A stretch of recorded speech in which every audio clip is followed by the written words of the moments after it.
সোনামুড়া মহকুমার যাত্রাপুর থানার উদ্যোগে আসন্ন দুর্গোৎসবকে সামনে রেখে গুরুত্বপূর্ণ সভা অনুষ্ঠিত হয়।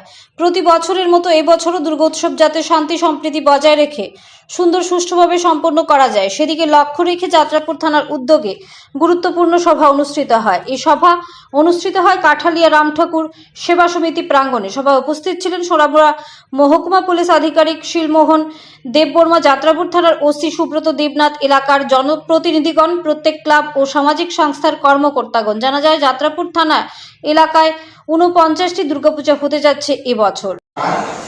আর যাদের কাছে সিসিটিভি ক্যামেরা লাগানো সম্ভব না, পসিবল না, ওনারা যেন প্রত্যেক দিন রাত্রিকালে পাহাড়ের একটা ব্যবস্থা করে এবং ভলেন্টিয়ারের মাধ্যমে এবং যারা পাহাড়ে থাকবে তাদের ফোন নাম্বারটা যেন থানাতে কমিউনিকেট করে পূজা কমিটি রাখবে।